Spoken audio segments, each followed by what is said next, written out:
नमस्कार विद्यार्थी मित्रांनो, डॉक्टर सुशील स्पॉटलाइट या आपल्या यूट्यूब चॅनलवर तुमचं सर्वांचं स्वागत आहे. या लेक्चरमध्ये आपण जाणून घेणार आहोत न्यूक्लिअर सप्लायर ग्रुप संबंधी.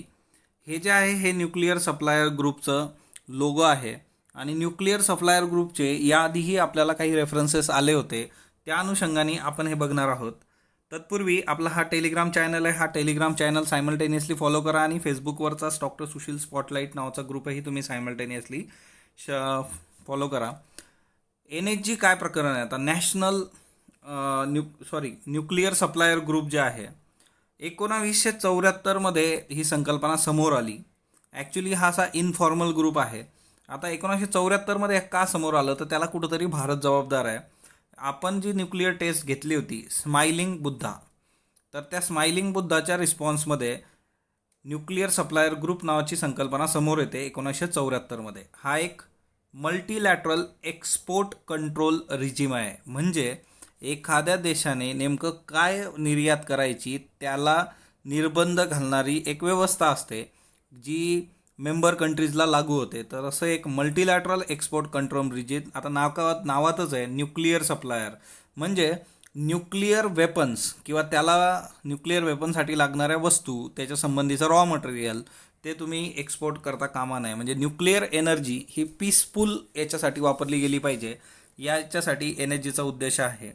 आता न्यूक्लिअर सप्लायर जे असतं की टू प्रिव्हेंट न्यूक्लिअर पॉलिफरेशन, मी तुम्हाला तेच सांगितलं की कसल्याही पद्धतीचं मटेरियल एक्सपोर्ट करायचं नाही. इक्विपमेंट किंवा टेक्नॉलॉजी, तंत्रज्ञान ज्याच्यापासून न्यूक्लिअर वेपन्स म्हणजे आण्विक शस्त्रास्त्र बनतील असं तंत्रज्ञान, मटेरियल, त्याच्यासाठीचे जे मशिनरी असेल असं तुम्ही काहीही एक्सपोर्ट करायचं नाही आणि न्यूक्लिअर शस्त्रास्त्राला आळा घालण्याचं काम करायचं. हे जे NHG पहिल्यांदा NHGची मीटिंग झाली होती नोव्हेंबर 1975 आणि ते भेटले होते लंडनमध्ये. अँड दॅट्स वाय याला लंडन क्लब असंही म्हटलं जातं. सो NSG याला लंडन क्लब असंही संबोधतात. मग उद्या जाऊन आपल्याला असाही प्रश्न विचारला जाऊ शकतो की लंडन क्लब, तर त्यावेळेस आपल्याला हे NSG आहे हे क्लिक जाणं गरजेचं आहे.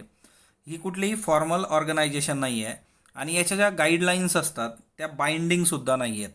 पण आहे मेंबरशिप असल्यावर तुम्हाला बरेच फायदे होतात, पण एक आहे की यांच्या गाईडलाईन्स तुम्हाला बाइंडिंग नाही आहे. याचे जे डिसिजन्स असतात ते डिसिजन्स त्याचे जे मेंबर्स आहेत ते त्यांच्या सहमतीने घेतात, मतानुसार ते वर्क करतात. मेंबरशिप जे आहे जवळपास 48 मेंबर्स आहेत त्यांचे आणि युरोपियन युनियन जे आहे ते ऑब्झर्वर स्टेटस आहे त्याचं. ओके, तर ते लक्षात ठेवा. त्याच्यानंतर नेक्स्ट वन, आता तुम्हाला सांगितलं की मल्टीलॅटरल एक्सपोर्ट कंट्रोल रिजिम आहे NHG. तर जगात असे एकूण 4 मल्टीलॅटरल एक्सपोर्ट कंट्रोल रिजिम आहेत. एक वासेनार अरेंजमेंट, दुसरं आहे missile technology control regime, Australia group आणि न्यूक्लिअर सप्लायर ग्रुप. ह्या 4पैकी भारत फक्त NSGचा मेंबर नाही आहे. भारत वासेनारचा मेंबर आहे, भारत MTCRचा मेंबर आहे, भारत ऑस्ट्रेलिया ग्रुपचा सुद्धा मेंबर आहे. तर हे खूप महत्त्वाचं आहे, MCQसाठी हे लक्षात ठेवायचं. तुम्हाला जर याच्याबद्दल माहिती हवी असेल तर तसं तुम्ही कमेंट बॉक्समध्ये सांगू शकता. जर तुमच्याकडे ही माहिती असेल की what is Wassenaar, what is MTCR, तर मग काही इश्यू नाही आहे. ओके, त्याच्यानंतर आता हे तुम्हाला सांगितलं की एकंदरच 48 सदस्य, एक ऑब्झर्वर युरोपियन युनियन. खरं तर 2008मध्ये भारताला NHGने क्लीन वीवरचा दर्जा दिला होता. क्लीन वीवर म्हणजे काय की सदस्य नसलेला देश परंतु तो न्यूक्लिअर एनर्जीचा वापर पीसफुल पर्पजसाठी करतो, अशा गोष्टींची जेव्हा खात्री पडते त्यावेळेस असे जे देश आहेत जे सदस्य नाही आहेत त्यांना हा दर्जा दिला जातो. हा दर्जा का दिला जातो की ते देश बाकीच्या देशांबरोबर न्यूक्लिअर ट्रेड करू शकतील. आता हा nuclear trade completely for peaceful purpose आहे. आपण अमेरिकेबरोबर सिव्हिल न्यूक्लिअर डील केली होती. त्याच्यानंतर हे सिव्हिल न्यूक्लिअर कॉपरेशन ॲग्रीमेंट्स आपण US, UK, France, Canada, Argentina, Australia, Russia, Kazakhstan, Mongolia, Namibia, south Korea यांच्याबरोबर केलं. त्याचा बेस हाच होता की 2008मध्ये आपल्याला क्लीन वीवरचा दर्जा मिळाला होता. आता खरं तर आपल्याला सगळ्यात महत्त्वाची गोष्ट अशी असते की आपल्याला मेंबर बनायचं काय, तर आपल्याला त्याच्यातलं तंत्रज्ञान, म्हणजे फॉर एक्झाम्पल सिम्पल, युरेनियमचे साठे भारतामध्ये फार निग्लिजिबल आहेत आणि प्रत्येक गोष्टीला न्यूक्लिअर लागतं, युरेनियम लागतं. तर ते युरेनियम आपल्याला कुठून मिळू शकतं, तर हे न्यूक्लिअर सप्लायर देश जे आहेत हे आपल्याला युरेनियम देऊ शकतात. ही Indo US civil nuclear deal काय होती, मग युरेनियमसाठीचा हा सगळा अट्टाहास आहे. पण या सगळ्या ह्याच्यामध्ये आपल्याला जो काही प्रॉब्लेम आहे तो चीनमुळे आहे. चायनाचं एकच आहे की भारताला सदस्यत्व पाहिजे असलं तर भारताने NPTवर सही करायची. आता याच्यातले बरेचसे देश आहेत की जे आपल्याला सपोर्ट करतात. नॉन पॉलिफरेशन ट्रीटी 1967 आली होती बघा. नॉन पॉलिफरेशन ट्रीटीचा सिंपल फंडा होता की तुम्ही कसल्याही पद्धतीने न्यूक्लिअर वेपन्स पॉलिफरेशन करण्यामध्ये योगदान देता कामा नये. भारताने याच्यावर सही केलेलं नाही आहे. त्याचं रिझन पण असं आहे की त्यांनी न्यूक्लिअर कंट्रीजचा दर्जा जो दिलेला आहे 5 देशांना तोच दिलेला आहे. आज भारतासह कितीतरी देश आहेत की ज्यांच्याकडे न्यूक्लिअर वेपन्स आहेत. ते न्यूक्लिअर टेक्नॉलॉजी वापरू शकतात, बाहेरच्यांना देऊ शकतात. तरीसुद्धा न्यूक्लिअर कंट्रीजचा दर्जा फक्त 5 देशांना आहे. ते कुठले देश आहेत ते मला कमेंट बॉक्समध्ये सांगा. आणि त्याच्यामुळेच भारताने NPTवर सही केलेली नाही आहे, कारण ते डिस्क्रिमिनेशन करत आहे. तर ही एक महत्त्वाची गोष्ट आहे. आता भारतासाठी की ही मेंबरशिप जी आहे NSGची, त्याच्यासाठी USनी पण भारताला सपोर्ट डिक्लेअर केला होता. असे बरेचसे देश आहेत की जे आपल्याला सपोर्ट करतात ह्या सगळ्या याच्यामध्ये. दुसरी महत्त्वाची गोष्ट आहे की USनी मग काय मत मांडलं होतं. तर USनी काय केलं होतं की भारताला एक स्पेशल केस म्हणून तुम्ही बघा, कंट्री स्पेसिफिक.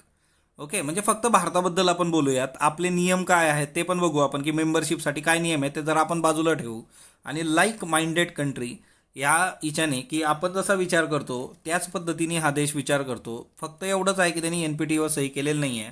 म्हणून जो क्रायटेरिया आहे NSGमध्ये येण्याचा तो क्रायटेरिया बाजूला ठेवा आणि कंट्री स्पेसिफिक त्या देशाबद्दल आपण बोलूयात ज्याचं न्यूक्लिअर रेकॉर्ड खूप चांगला आहे आणि त्यांनी आपण नो फर्स्ट यूज पण हे केलेलं आहे. या सगळ्या गोष्टींचा विचार करून भारताला कंट्री स्पेसिफिक देशाची विशेष केस म्हणून द्यावं असं अमेरिकेचं म्हणणं होतं.